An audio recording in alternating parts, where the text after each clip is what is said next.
São Mamed do Coronado, 19 de abril de 2024. Caro Presidente de 2124. Este ano comemoramos oficialmente o primeiro centenário da Bial. 100 anos de existência. É obra.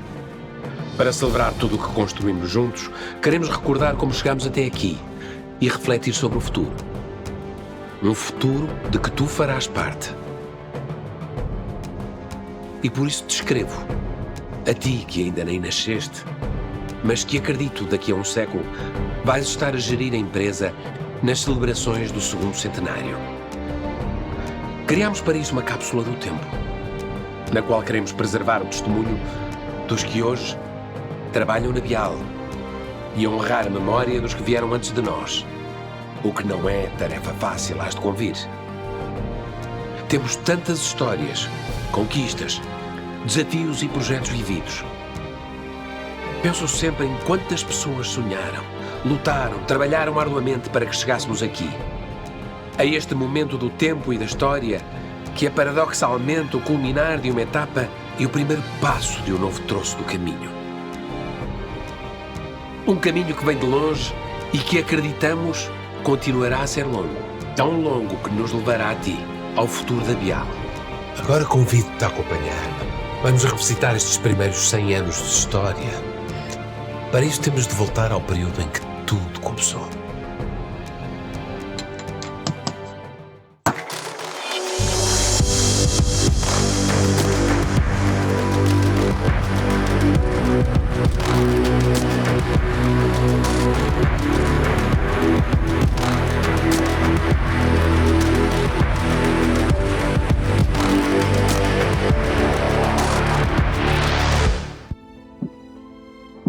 Nos anos 20 do século XX, o mundo estava em plena mudança. A Grande Guerra, terminada em 1918, tinha marcado o fim de um tempo. Sentia-se no ar a promessa de um mundo novo. A ciência e a razão eram os pilares sobre o qual se reconstruía um futuro que se acreditava seria de paz e prosperidade para todos.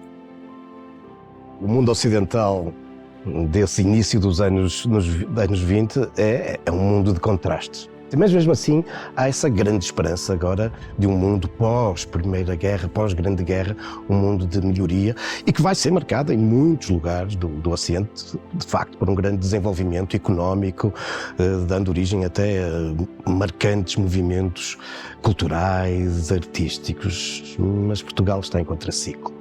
Aquele início dos anos 20 em Portugal vem acentuar uma crise, a crise económica, uma crise social e que a participação de Portugal no grande conflito mundial tinha vindo acentuar. Com o desenvolvimento industrial, com o nosso tardio desenvolvimento industrial e particularmente em Lisboa e aqui no Porto, nós vamos assistir a uma grande concentração demográfica. E, portanto, temos também aqui as condições para a proliferação de doenças, particularmente as infectocontagiosas. Claro que o caso mais conhecido e mais marcante será a tuberculose. Neste ambiente marcado por doenças endémicas e crises epidémicas, as farmácias assumiam um papel central na vida das populações. O farmacêutico que produzia medicamentos mais ou menos personalizados era muitas vezes o principal interlocutor de quem sofria alguma maleita. As farmácias sempre tiveram um papel muito importante na história da saúde. A sua proximidade com as cidades, com as aldeias, com as vilas, faziam também essa proximidade com as populações, que não era só o administrar o medicamento, mas era também o realizar, o produzir e, sobretudo, informar e ensinar. No caso português, vindo de uma Primeira Guerra Mundial, de um mundo em mudança, vai também haver uma explosão da produção de medicamentos.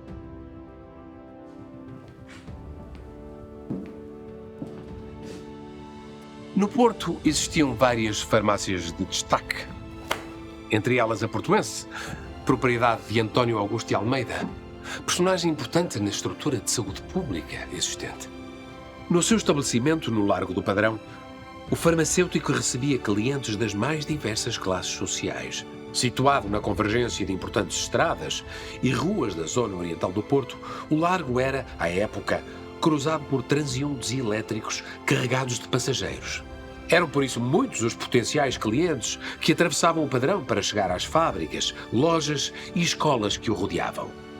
Acontece que na farmácia de António Augusto de Almeida trabalhava um jovem de personalidade forte e espírito empreendedor, que descortinou na dinâmica local uma oportunidade de negócio. Esse jovem chamava-se Álvaro Portela. O novo Álvaro Portela era um homem com muitas ideias, um empreendedor, um líder. Começou a trabalhar, diz-se com a idade mais ou menos de 14 anos, e um dia terá sugerido ao patrão que seria bom entreabrir a porta da farmácia às 6h30 da manhã. E, portanto, o meu avô percebeu que seria interessante que as pessoas que vinham da aldeia pudessem descer do carro elétrico, deixar a receita na farmácia, para depois irem para os seus empregos, e ao longo do dia eles manipulavam os medicamentos na farmácia. Com isto, as pessoas ganhavam 24 horas, porque senão deixaram um dia e só no dia seguinte é que podiam levantar o medicamento. E isto trouxe um grande sucesso à farmácia. Entusiasmado com o sucesso das ideias que implementara, Álvaro Portela continuou a conceber novas formas de fazer crescer o negócio. Para dar vazão ao crescente número de encomendas, fez sociedade com o patrão e, com o apoio deste e do sogro, criou um laboratório onde os processos de produção de medicamentos eram mais céleres e mais adequados às exigências sanitárias da época. Chamaram a empresa Bial, numa simples alusão ao AEL, porque começavam os nomes Álvaro e Almeida. Embora por essa altura, sentindo o peso da idade, António Augusto de Almeida tenha preferido que fosse o jovem Álvaro a ficar à frente do negócio. Houve muitos farmacêuticos que dentro das suas farmácias que criaram exatamente grandes impérios científicos, que foram os laboratórios. Daí que aquela necessidade, depois capaz de transformar medicamentos ou produções de pequenas quantidades em produções em série, e que transformou do pequeno laboratório para o grande laboratório. Entre produtos de higiene e medicamentos recentes ou mais antigos, em 1927 a Bial fabricava 36 referências diferentes. Numa mostra de grande vitalidade, os novos laboratórios estarão doravante presentes em exposições nacionais e internacionais. Mas o acontecimento mais marcante deste período foi o lançamento em 1929 de um xarope antitússico, que ganhou rapidamente fama. Usado para crianças e adultos, num tempo em que as fragilidades respiratórias eram latentes, em poucos anos o benzodiazol tornou-se o xarope para a tosse preferido do país. Um sucesso alicerçado numa campanha publicitária pioneira, marcada pelo arrojo e criatividade dos anúncios. E numa eficaz estratégia de propaganda junto de médicos e farmacêuticos, cujos almoços de confraternização e eventos académicos a marca patrocinava regularmente. O que se diz é que um químico polaco colaborou com o meu avô, trabalhou na jovem empresa, e ter-lhe dado a fórmula de um xarope antitússico que registaram com o nome de benzodiazol e que teve de facto um grande sucesso nas décadas de 30, 40, 50. E não é por acaso que o primeiro grande remédio, não era pelo menos designado, da Bial que se vai popularizar tem a ver com a tosse, enfim, algo que era tão habitual dentro da nossa população.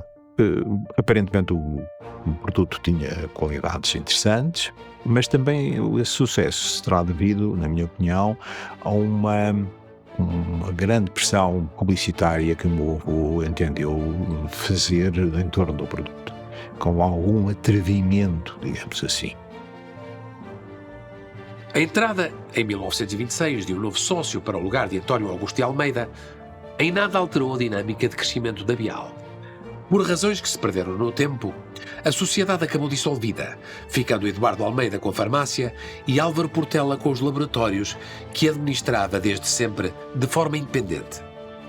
Sem lugar preferencial para vender os seus produtos, como era costume à época, a Bial acabou por adquirir, em 1934, a Farmácia do Padrão, situada no largo com o mesmo nome, que se manteria propriedade da empresa durante mais de 30 anos.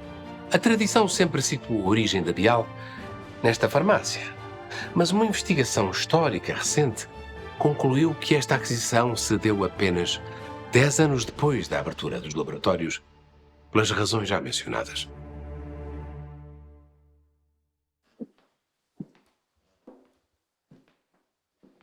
Mas voltemos a 1926, ano em que um golpe militar derrubou a Primeira República e instalou uma ditadura. Em 1932, António de Oliveira Salazar ascendeu ao todo-poderoso cargo de presidente do Conselho. Repara, o Estado Novo teve várias fases. Teve uma primeira fase que foi chamada de ditadura nacional e depois teve a construção do regime corporativo que terminou em 25 de Abril. Nessa primeira parte, que teve como característica ao nível do desenvolvimento industrial, o condicionamento industrial. Quer dizer, as pessoas para abrirem uma fábrica ou construir uma fábrica estavam sujeitos a uma série de critérios que dependiam do Estado. Não havia uma liberdade de instalação fabril como havia, por exemplo, no período da República, que era um regime mais liberal. A grande dinâmica que o Porto tinha conhecido, grosso modo, entre 1880 e 1925, 1930, vai decair bastante. Esta visão, enfim, obviamente, de um regime profundamente centralista, acabou por ter implicações para a cidade e para a sua produção intelectual e também científica. Embora, obviamente, felizmente, esses 48 anos, muito se tenha produzido e de forma relevante, apesar das condicionantes. Na indústria farmacêutica nacional, o condicionamento industrial não teve um impacto muito grande. Por outro lado, há muitos laboratórios que são criados nos anos 40 mais, portanto já depois da ditadura, que foram laboratórios que tiveram uma projeção internacional enorme. Portugal criou uma indústria farmacêutica realmente muito importante e isso fez com que também o Estado Novo tivesse aqui uma ideia de protecionismo, criando vários impostos aos produtos que viessem do estrangeiro. Entre os anos 40 e 60, continua a desenvolver-se a indústria farmacêutica e a procura de outros mercados. Houve nesse período um período de expansão, principalmente para a África, e para o Brasil e para a América Latina. Houve uma certa internacionalização que foi muito significativa nesse período. Enquanto o país mudava, a Bial continuava a crescer. E no início dos anos 30, a Portela e Companhia arrendou um palacete na Rua Heróis de Chaves, onde instalou secções mais modernas, como a de embalagem, onde trabalhavam 25 operárias. Mas o sucesso dos produtos Bial, com destaque para o benzodiazol, que definia, de facto, um modelo de negócio, mostrou a necessidade de implementar novos processos industriais. Por esta altura, a Bial iniciou a procura de um imóvel que concentrasse as secções e operações industriais dispersas e que tivesse espaço para crescer. Os novos laboratórios irão juntar-se doravante na Travessa de Santa Catarina, num palacete arrendado que foi sendo adaptado para a unidade laboratorial e fabril. Entre 1940 e 1947, decorreu a construção de um edifício mais moderno, com laivos de Art Deco, numa obra funcional no gaveto da Rua do Bom Jardim, com a Rua de João Oliveira Ramos. Fixava-se assim a planta da organização industrial da Bial. As primeiras vezes que me lembro de visitar a empresa, achava que as pessoas eram muito disciplinadas. Isto era uma coisa que vinha do tempo do meu avô. Disciplinada, estava tudo quase que em sentido, tudo muito direito, tudo muito arrumado. E tudo de bata branca. O meu avô não foi farmacêutico, não era farmacêutico, mas continuou a usar a bata branca no dia a dia. O senhor comendador Álvaro Portela era uma pessoa imponente, merecia-nos o respeito. Nós olhávamos para ele e parece que ainda diminuíamos mais do que aquilo que somos. Eu nem sei explicar-lhe. Ele era alto. E a gente olhava para ele e percebia-se que ele tinha uma personalidade forte. Era muito metódico, muito boa pessoa, mas cuidado, que ele era quem mandava. Para mim, o Sr. Álvaro Portela era uma excelente pessoa. Ele era um senhor. Entrava naquela empresa, aquilo tudo funcionava, aqueles departamentos todos, e ele todos os dias, aquele senhor fazia a visita a todas as secções, tipografias, armazéns, tudo, a cumprimentar o pessoal e a ver como é que os trabalhos corriam dentro das secções.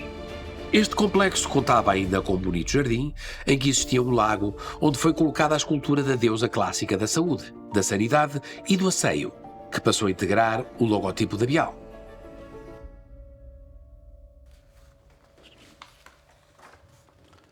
Foi aqui, ao som deste hino, que se celebraram alguns dos eventos mais marcantes da história da empresa. Isto, as festas do 19 de Abril, cuidado, o aniversário, que nunca falhava a nenhuma. Fizeram aniversários de categoria. Conheci o meu marido em Bial. Olhámos um para o outro e aquele dia ficou-nos para sempre. E casei com ele e fui muito feliz mesmo com ele no Bial. Era uma família. O Bial está lindo, o Bial é uma coisa fantástica. E eu gosto de ver as pessoas felizes, sabe? E eu vejo que toda a gente aqui é feliz, pelo visto. Tenho vindo sempre às festas, venho sempre e sempre que precisarem de mim eu venho.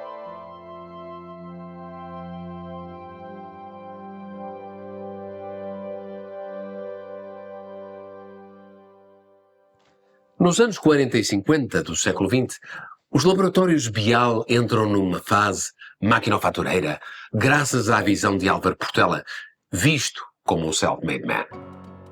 Por esta altura, a Bial já tinha conquistado todo o mercado nacional, que correspondia ao Império Colonial, com distribuidores em Lisboa, Porto e Coimbra, e acordos com as farmácias na antiga Lourenço Marques, em Luanda, Nova Goa, Funchal e até Açores.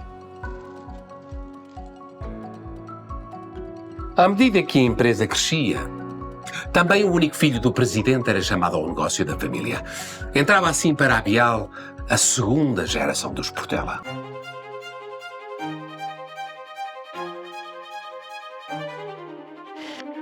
Meu pai era um homem sereno, discreto, ao contrário do meu avô.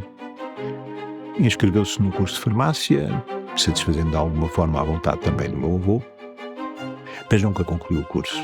A razão pela qual o meu avô, quando entenderam que era a altura do meu pai começar a trabalhar, lhe deu a responsabilidade da farmácia do padrão. O meu avô, provavelmente percebendo que a saúde dele não era a melhor e que mais cedo ou mais tarde era necessário criar condições para o meu pai mais cedo ou mais tarde poder liderar a empresa, então chamou o meu pai para junto dele, como não sei se formalmente vice-presidente, mas se não formalmente, na prática vice-presidente da empresa, e o meu pai então durante alguns anos, 3, 4, 5 anos, acompanhou a gestão da empresa de uma forma mais próxima. Após o falecimento de Álvaro Portela, a 28 de dezembro de 1961, coube ao filho António Emílio assumir a presidência da Bial, logo em 1962, e dar continuidade ao legado do pai.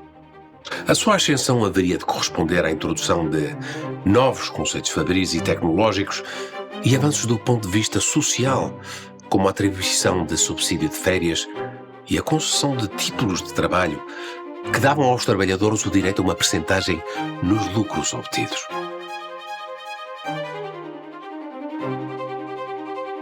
Em 1964, António Emílio Portela concretizou a viragem para uma fabricação com equipamento e técnicas mais automatizadas, o que se traduziu num crescimento das vendas, que incluíam também alguma percentagem decorrente da exportação.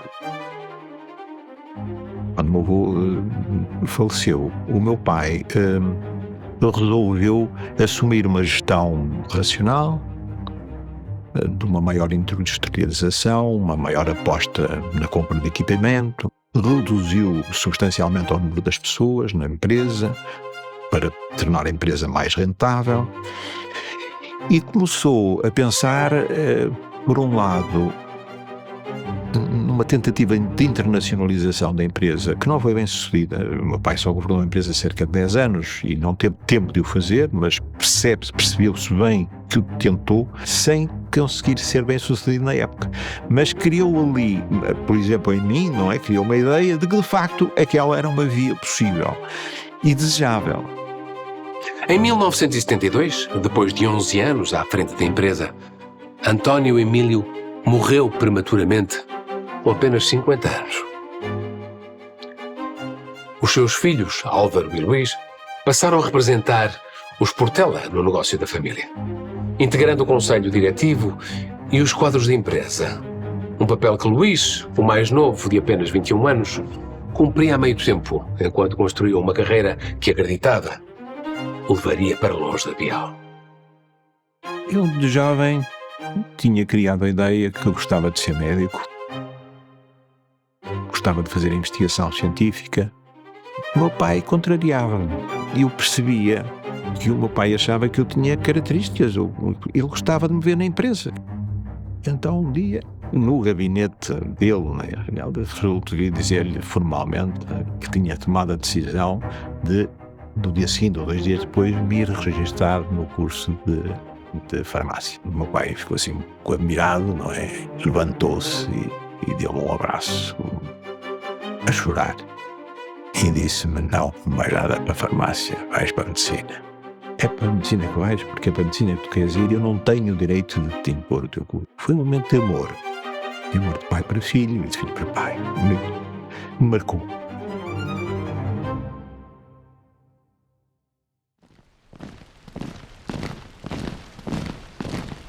Esta é a madrugada que eu esperava.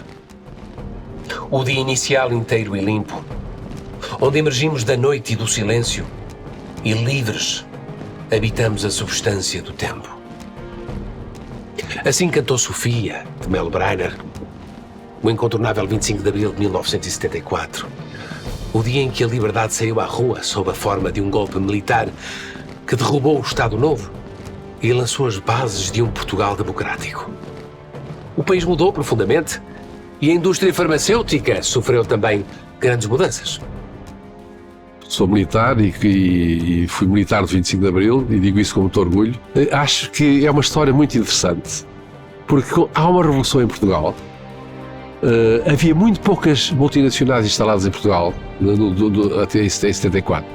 E o que é engraçado é que o 25 de Abril, com a criação do Serviço Nacional de Saúde, aumentou a procura de medicamentos. Não é? Para terem uma ideia, 50% da população portuguesa em 74 não tinha acesso a medicamentos. E apesar de ter havido uma revolução, as multinacionais começaram a vir todas para Portugal. E como é que elas entraram em Portugal, grande parte delas? Comprando laboratórios portugueses. Porque o próprio sistema de financiamento dos medicamentos, nessa altura, privilegiava os laboratórios e os medicamentos que eram produzidos em Portugal. O processo revolucionário em curso, vulgo PREC, alterou o regime, a sociedade e a estrutura económica e financeira de forma mais ou menos radical. E num contexto de relações laborais bastante crispadas, todo o status quo da empresa foi posto em causa. Em 1975, houve uma Assembleia Geral de Trabalhadores em que um dos pontos de ordem de trabalhos era qualquer coisa como expulsão do camarada Luís Portela. E salvo erro, o ponto seguinte era a expulsão do camarada Álvaro Portela, Álvaro, o meu irmão. E eu era um rapazito novo, não é? Mas achava que estavam a procurar fazer uma grande injustiça, porque nós estávamos a levar dinheiro para casa, quer dizer, tínhamos ordenado, mas razoável, não havia grandes lucros, portanto não estávamos a tirar dinheiro da empresa, estávamos a trabalhar, que era o meu irmão que queria de uma forma séria e honesta. Em dada altura entendi pedir a palavra e falar. Quando eu parei de falar, as pessoas deram uma enorme salva de palmas e levantaram-se e a Assembleia acabou. E portanto, esse 1975, até tenho falado pouco disto, enfim, são momentos marcantes. Mesmo acalmados os ímpetos revolucionários, Nos anos que se seguiram, os resultados da Bial estavam longe de ser bons. Enquanto isso, Luís Portela acabou o curso e começou a exercer medicina no Hospital de São João, bem como a dar aulas de psicofisiologia na Faculdade de Psicologia da Universidade do Porto, tendo-lhe surgido a possibilidade de fazer um doutoramento em Cambridge.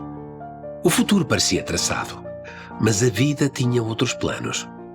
E em 1979, Luís Portela adquiriu a maioria do capital e tornou-se o presidente da Bial, deixando a sua carreira médica e académica.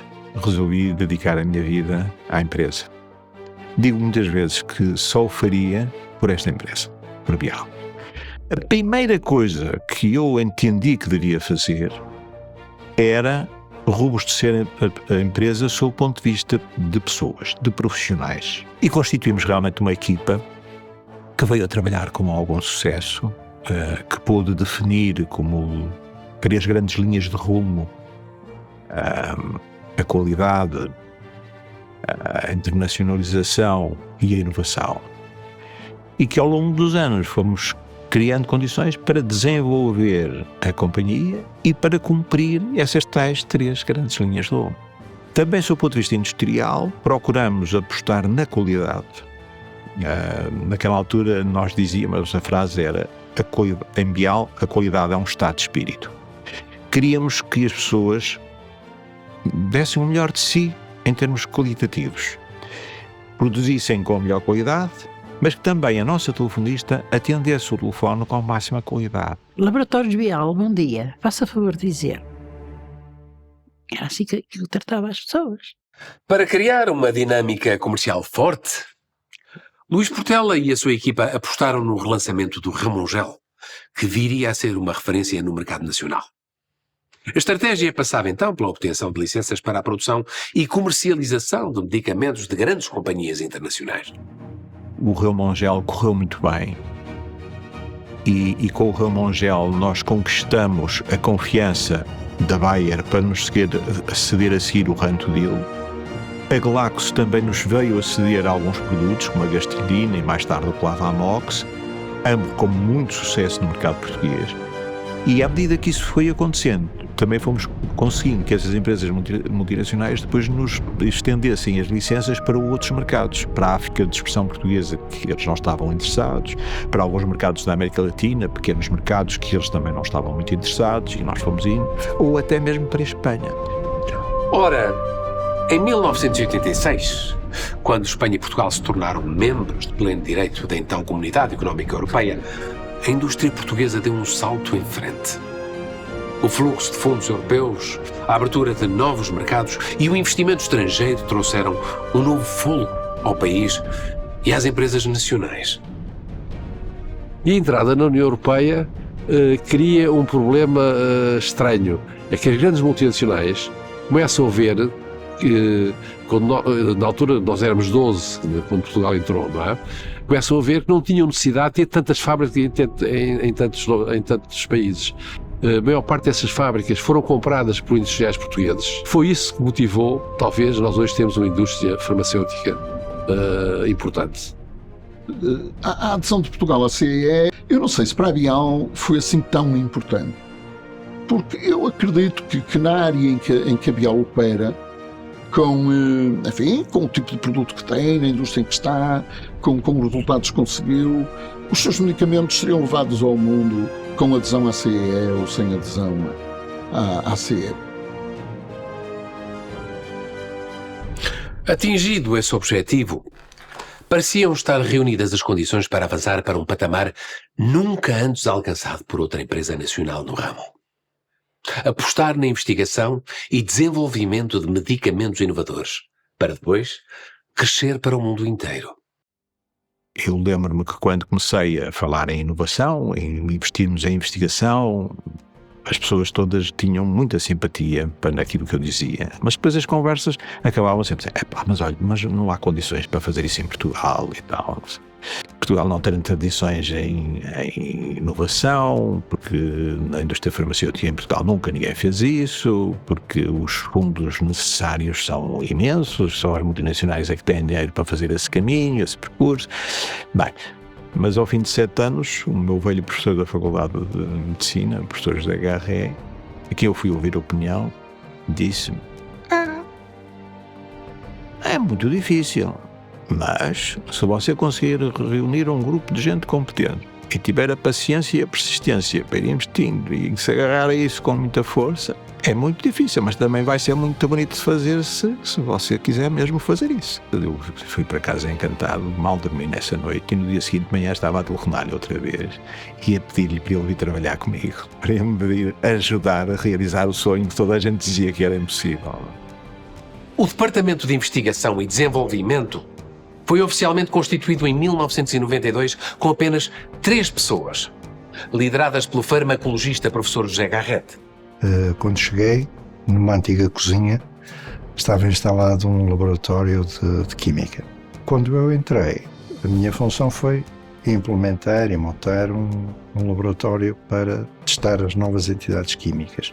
Portanto, foi criado um pequeno laboratório de farmacologia na sala de refeições da cantina. Foi um risco muito grande. Houve muitas dificuldades iniciais. Não conseguiam licenciar o laboratório de investigação para fazer ensaios clínicos. Porquê? Porque as pessoas da Direção-Geral de Saúde tinham medo, nunca tinham feito aquilo na vida. Foi extremamente complicado recrutar bons profissionais, uma vez que o país não tinha tradição nenhuma de investigação nem desenvolvimento. O mundo empresarial não estava aberto a isso, a academia também não. Foi uma barreira, eu diria, das mais difíceis de ultrapassar.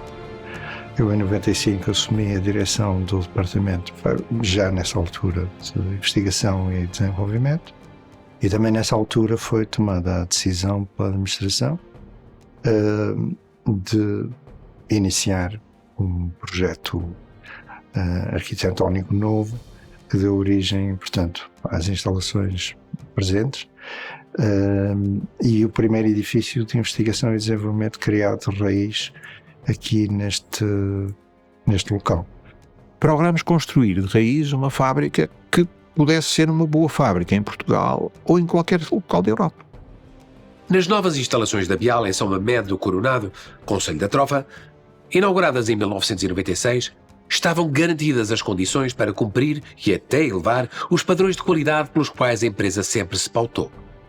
Em 1998, com a aquisição da farmacêutica Aristegui, com sede em Madrid e fábrica em Bilbao, a Bial entrava no mercado espanhol e dava um passo firme no caminho da internacionalização. Nós em Espanha adquirimos uma empresa e obviamente que a cultura e as pessoas também, enfim, a ligação que sentiam à empresa não era forte. Tivemos que fazer uma remodelação grande. Hoje temos um ambiente muito bom em Espanha, mas foram precisos muitos anos. Entretanto, na unidade de investigação e desenvolvimento, o processo de descoberta de novos medicamentos avançava. O rumo traçado era arriscado, pois tinha tudo para ser diferenciador. Para quem está de fora, obviamente a aprovação de um novo medicamento para comercialização, obviamente é o mais marcante.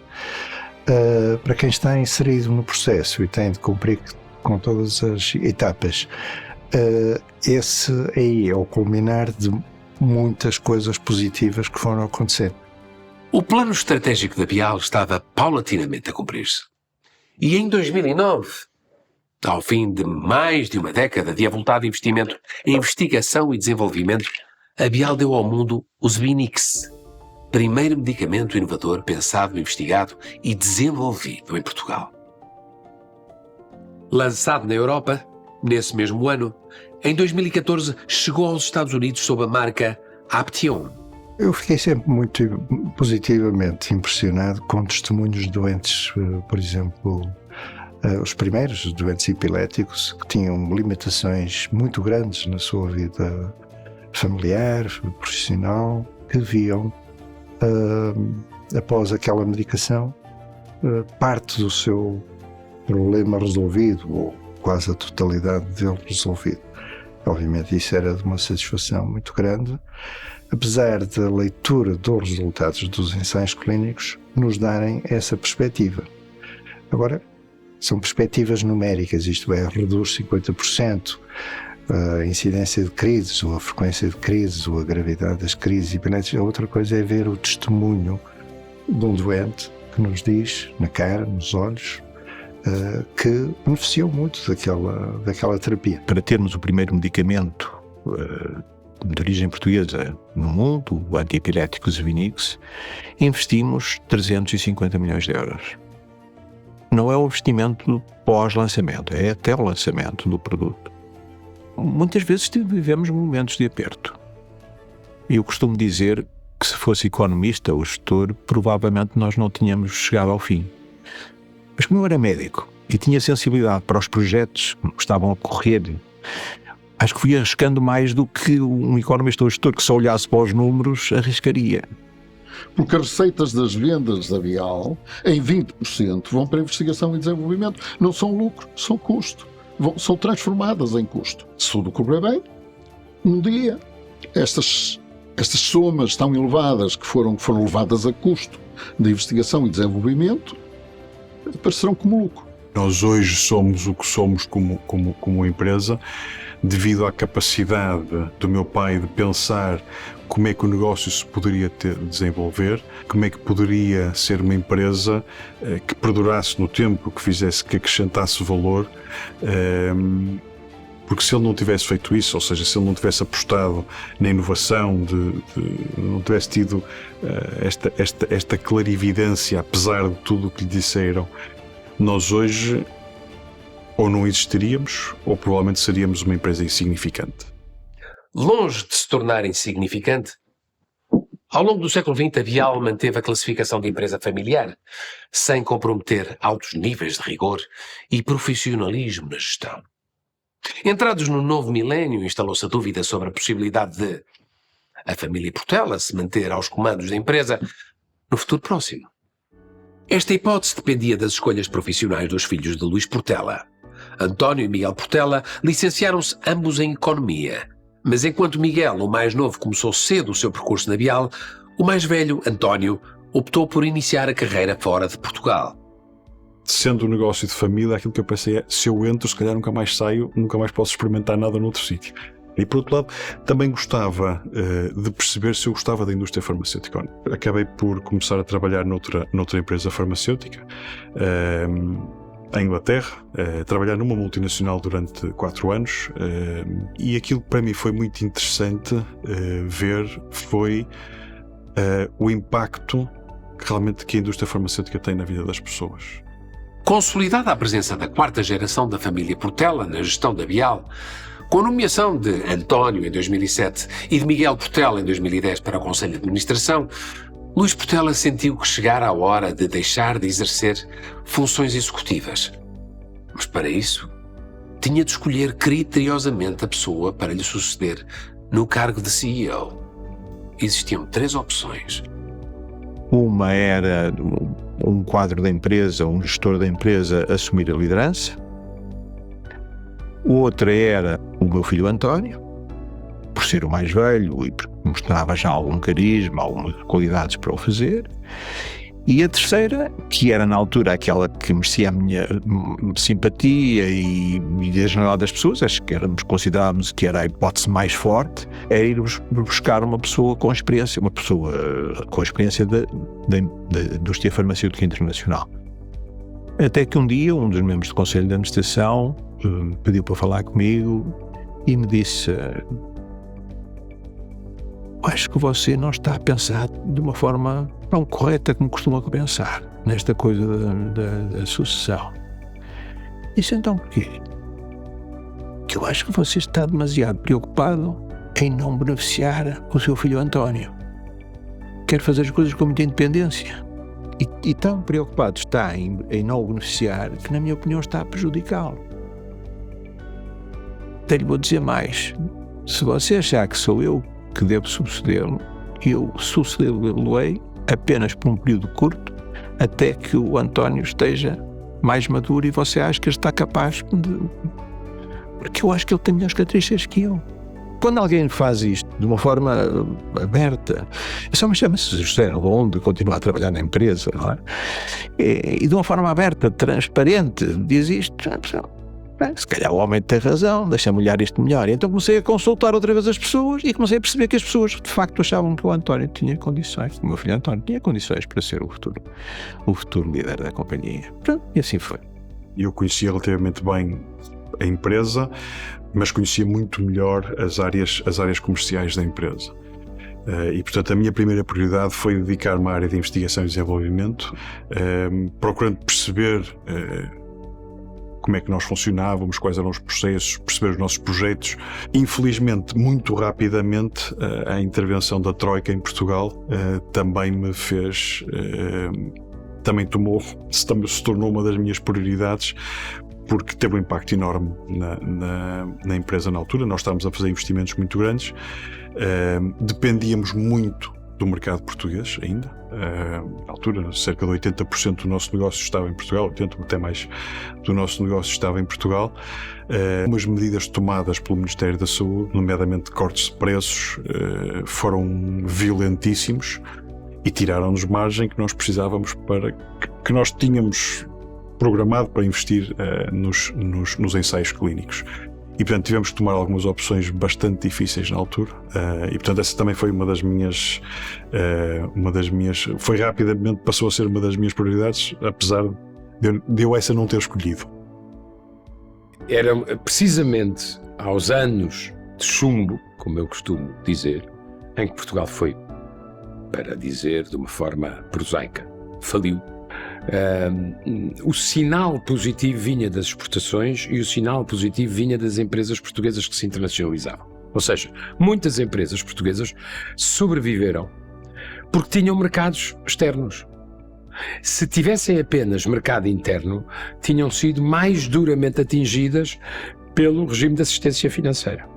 Nessa altura já tínhamos lançado o Zubinix na Europa, ainda não o tínhamos lançado nos Estados Unidos e tínhamos o Ongentys para o Parkinson ainda em desenvolvimento. E, portanto, tínhamos ali concentrados, tínhamos um investimento enorme concentrado no desenvolvimento, nesse desenvolvimento, e tínhamos milestones importantes para cumprir num espaço relativamente curto.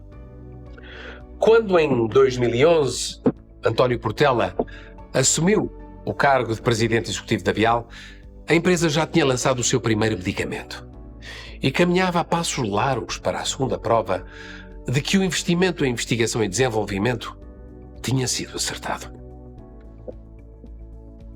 Do meu ponto de vista, as empresas que mais progrediram em Portugal são aquelas que perceberam que o mercado interno não é suficiente e que os mercados externos, primeiro exportando, depois internacionalizando-se, são muito interessantes para o desenvolvimento do negócio, para a melhoria dos processos, para a competitividade da empresa e também para o seu rendimento e, portanto, a sua capacidade de investir naquilo que é essencial no setor dos remédios ou dos tratamentos, que é investigação e desenvolvimento, capacidade de inovação, capacidade de criar patentes e de as comercializar, e isso significa, evidentemente, olhar para o mundo. A Bial, há cerca de 2 anos, com um orçamento total de investigação e desenvolvimento de cerca de 80 milhões de euros, foi a empresa portuguesa com maior orçamento de investigação e desenvolvimento, o que eu acho que, por um lado, mostra o extraordinário percurso da Bial e a importância da Bial no panorama económico nacional, mas por outro lado também mostra que o país investe pouco em investigação e desenvolvimento. Embora os resultados da forte aposta em inovação se tenham revelado muito positivos, o caminho não se fez sem retrocessos e percalços. O momento mais difícil aconteceu em 2016, durante o ensaio clínico em França. Obviamente, o acidente que ocorreu em Rennes com o BA10 2474 foi muito marcante para toda a equipa. Obviamente foi com muito pesar que assistimos àquela situação, mas depois também, obviamente, desenvolvemos todos os esforços no sentido de tentar esclarecer a razão daquela situação, mas houve necessidade, obviamente, de gerir adequadamente aquela situação muito infeliz. Depois desse período difícil, nesse mesmo ano a Bial lançou com sucesso o Ongentys para a doença de Parkinson e reforçou a presença internacional da companhia. Na Europa, abriu filiais no Reino Unido e na Alemanha, que se juntaram às já existentes em Espanha, Itália e Suíça. Depois, em 2020, colocou a sua bandeira nos Estados Unidos. Todo o processo de internacionalização da empresa, obviamente, começou muito devagarinho no século passado. Quando viramos para este século, tínhamos dado o nosso primeiro grande passo em termos de internacionalização, que foi comprar uma empresa em Espanha. A Espanha, no fundo, foi o nosso primeiro grande mercado e, portanto, foi onde aprendemos imenso, onde cometemos muitos erros, mas aprendemos imenso em termos de como é ter uma filial num outro país e num país grande, e a partir daí podemos partir para a Alemanha, para a Inglaterra, para a França, para a Itália, a Áustria, a Suíça, e isso conseguimos com os nossos 2 medicamentos. Hoje estamos a lançar um terceiro que não é inovação nossa, mas que conseguimos ir buscar exatamente porque criamos esta infraestrutura na área das neurociências. Eu lembro-me que as pessoas na Alemanha, para cerca de 35 pessoas que recrutamos, enfim, tivemos que entrevistar o triplo ou 4 vezes mais os candidatos, e nenhuma delas, portanto mais de 100 pessoas, tinha ouvido falar de Bial. É muito complicado e é preciso ser persistente e conseguir vender o nosso projeto e fazer com que as pessoas acreditem que o que estamos a fazer é a longo prazo, que estamos a investir nos mercados para ficar, queremos os melhores profissionais, queremos pagar bem e ser competitivos, e hoje estamos claramente mais satisfeitos com os resultados, com as pessoas. As coisas têm-nos corrido bem. Fora da Europa, digamos, a nossa internacionalização com os nossos parceiros. E realmente é muito importante nós sabermos escolher bem os parceiros. É importante que saibamos que tenhamos os mesmos objetivos, que vamos alinhados naquilo que queremos fazer. Depois de acompanhar durante alguns anos a transição de poder dentro da Bial, Luís Portela sentiu que era chegada a altura de deixar definitivamente os cargos que tinha na empresa. Tornava-se, portanto, necessário escolher quem lhe sucederia no Conselho de Administração. E o Dr. Luís Portela já me tinha dito, portanto nós tínhamos e temos uma excelente relação, ele já me tinha dito que pretendia reformar-se quando fizesse 70 anos e tinha-me perguntado se eu podia eventualmente considerar substituí-lo. Nessa altura não era possível, quando ele primeiro me falou nisso, quando anunciei que passaria a sair do Lloyds ao fim de 10 anos no projeto, o Dr. Luís Portela foi a primeira pessoa que veio falar comigo e disse: então agora tem que aceitar e vamos então combinar substituir-me, o que eu aceitei com imenso gosto. Acho que o projeto Bial é um projeto extraordinário, em que a liderança do Dr. Luís Portela levou a empresa para um novo patamar, com patentes a nível mundial, com enorme sucesso na área de investigação, com ótimos valores em empresa, e portanto, dada a muito profunda relação que eu tinha com ele e o enorme apreço pelo trabalho que ele fez, foi uma honra aceitar substituí-lo. Quando tudo corria de acordo com o plano traçado, em 2020 o impensável aconteceu. Perante a ameaça do Covid, o mundo fechou-se e as empresas tiveram de se adaptar. Mais um desafio que se colocava à Bial. Do ponto de vista do Covid, as empresas tiveram que reorganizar completamente o mercado de trabalho. Foi também um mundo com as cadeias de fornecimento completamente fragmentadas e dilaceradas. E, portanto, os bens, ou as matérias-primas, ou as peças, ou as nanopeças, nem partiam nem chegavam. Os nossos medicamentos nunca falharam, quer seja aqui em Portugal, quer fora de Portugal. Sempre conseguimos manter a empresa a funcionar, a fornecer os diversos países onde estávamos, e portanto tenho um orgulho enorme, digamos, quer na organização, quer nas pessoas, pelo que tenho construído, mas também porque nos momentos difíceis eu sinto que temos uma equipa muito sólida, com muita qualidade, que realmente consegue dar resposta às coisas. Eu acho que na Bial sente-se muito o compromisso de quem colabora com quem gera. E isso, no caso da Bial, como noutros, foi o salvo-conduto para chegar mais à frente.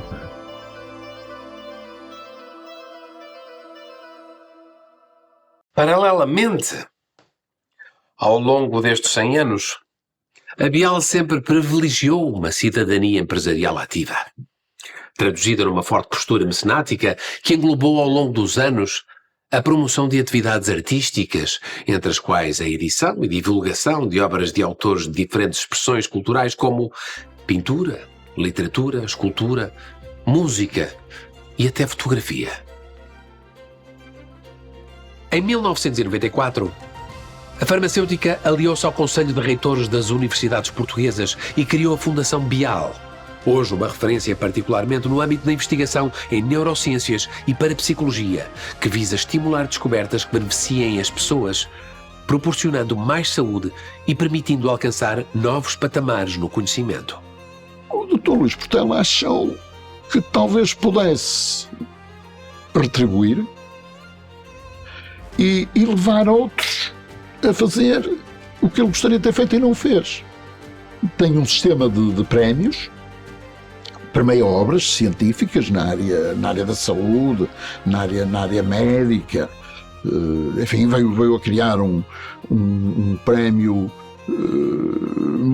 hoje de um valor muito elevado, oferecido no mundo inteiro na área da biomedicina.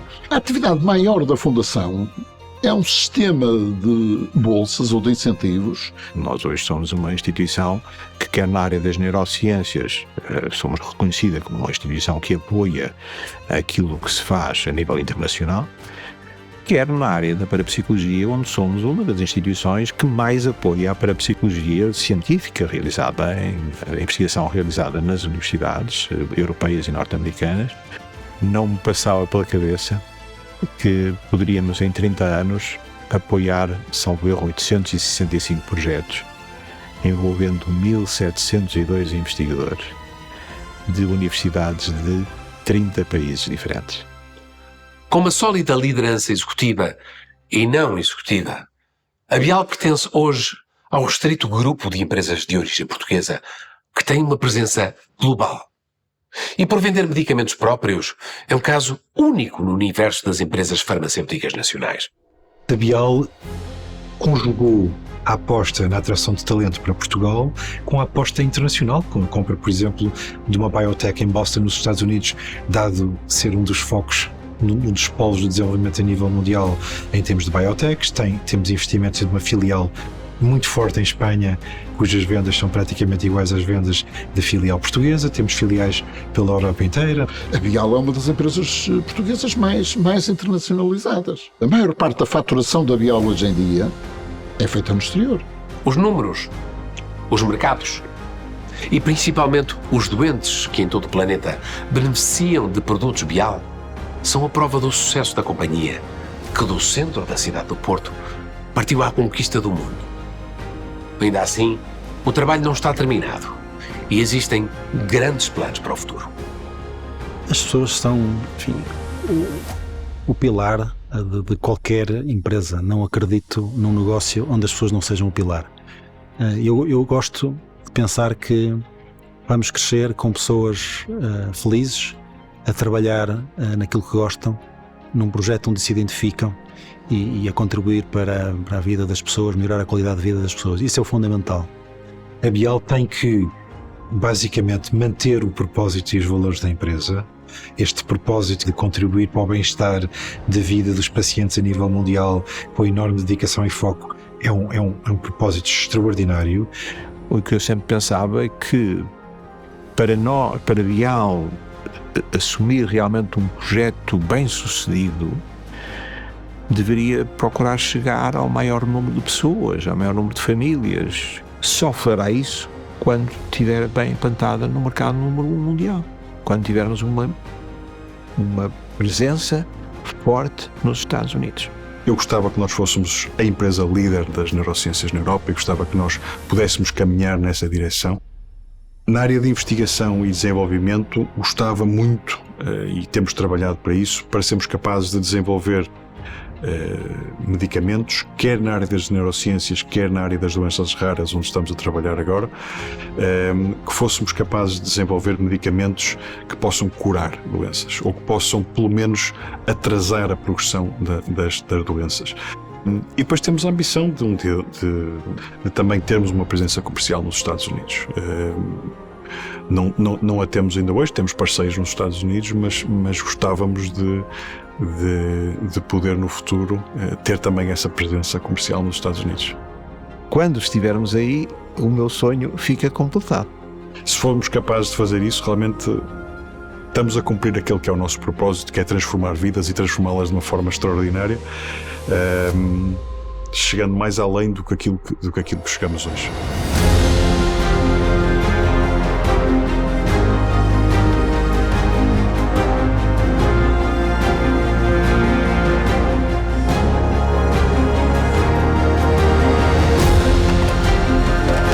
Foi assim, geração após geração,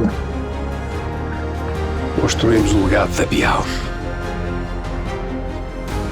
Longa foi a viagem, sempre norteados pela vontade de fazer mais e melhor.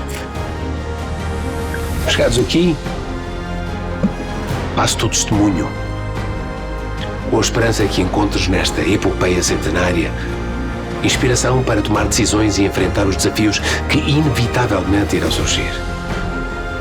Mas sobretudo desejo que esta história te inspire a sonhar, porque foi também de sonho que ela foi feita.